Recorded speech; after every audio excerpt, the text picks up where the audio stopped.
10টা বাজে, খেতে দেবো তো? খাবে তো? মোবাইলটা রেখে বলো, খাবে তো?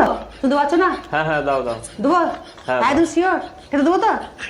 10 মিনিট হয়ে গেল, খাবে তো? আসছি। কই গো?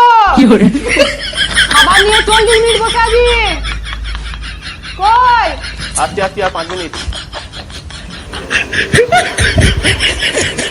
কই গো?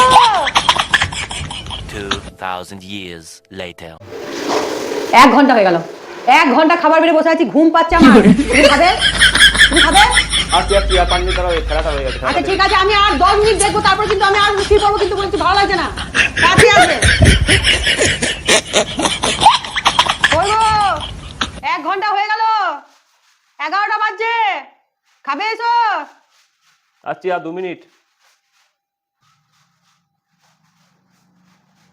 কই গো? বাবা রে, 1.5 ঘন্টা বেজে গেল, 1.5 ঘন্টা ধরে আসার নাম নাই। কই কই, তুমি খাবে না নাকি? তুমি খাবে না? কখন থেকে আমি খাবার বলবো দিয়ে বসে আছি, 1.5 ঘন্টা হয়ে গেল, 1.5 ঘন্টা হয়ে গেল। ভালো লাগে না এরকম করে, রাতে ঘুমাবো না, আমার খিদে পায় না, আমি খাবো না। খাই সব সময় মোবাইল নিয়ে এরকম করে রেখে যাচ্ছ, মোবাইল দেখে যাচ্ছ, সমানে মোবাইল দেখে যাচ্ছ, খাওয়ার নাম খিদে নাই, খাবারটা নিয়ে বসে পড়ে সারা 12টা বেজে গেল, এখন তুমি শুতে পারে না, ঘর পাটা উঠতে মনে করছে। আর কি মানুষ না, অন্য কিছু তুমি খাও, যন্ত্র দেবো মানে খাবো? বাপরে কি গলা, মাইকে মধু দেয়নি নাকি মুখে? মধু কি করে দেবে? মধু কি করে দেবে? মধু তো নাই, মধু তো আমি যখন হয়েছিল সব বাজারে মধু সব শেষ হয়ে গেছিল। তোমার মা বাবা সব তোমার মুখে মধু ভরে দিয়েছিল, আর আমার বাবা যখন দেখলো বাজারে মধু নাই।